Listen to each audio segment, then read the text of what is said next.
ভাবে তারা কাজ করে যাচ্ছে। এবং আমি বৈষম্যবিরোধী ছাত্র আন্দোলনের সাথে যারা এই গণঅভ্যুত্থানে অংশগ্রহণ করেছিলেন তাদের সকলকে আহ্বান করব আগামী দিনগুলোতে আপনাদের যাতে এই স্বতঃস্ফূর্ত জাতীয় নিরাপত্তার জন্য আমরা কাজ করে যাই। কিন্তু আমি আবারও বলছি, কোনোভাবে আইনের সাথে তুলে নেওয়া যাবে না। কেউ যদি দোষী হয়, তার বিরুদ্ধে সুনির্দিষ্ট অভিযোগ থাকে, আপনারা সেই অভিযোগ সহ যে সিস্টেমেটিক অভিযোগ প্রকাশ করার যে মাধ্যম বা অভিযোগ দেওয়ার মাধ্যম সেখানে দিন। আমরা আইনের শাসন বাংলাদেশে প্রতিষ্ঠা করতে চাই। আরেকটি বিষয়, এই যে খুনি হাসিনা ভাইরা খুব ভালো করে ব্যাখ্যা করেছে তারা কিভাবে আমাদের ভাইকে শহীদ করেছে, কিভাবে আমাদের বুকে বুকি চালিয়েছে, আমাদের বুকে গুলি চালিয়েছে।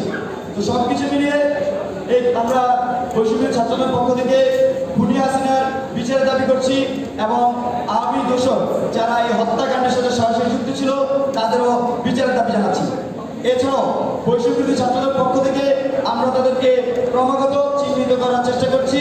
আমরা আমাদের ছাত্রদের পক্ষ থেকে একটি ফ্যাক্ট ফাইন্ডিং কমিটি ঘোষণা করার পরিকল্পনা করছি।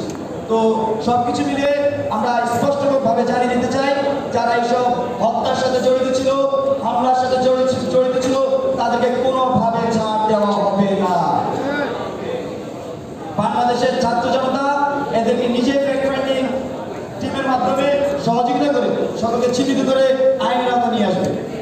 তার পরবর্তীতে এই যে কর্মযোগ্যের কথা আমি বলছি, সেই কর্মযোগ্য পরিচালনা করতে 5 আগস্টের পর থেকে এখন পর্যন্ত আমাদের কোথাও কোথাও হিমশিম খেতে হচ্ছে।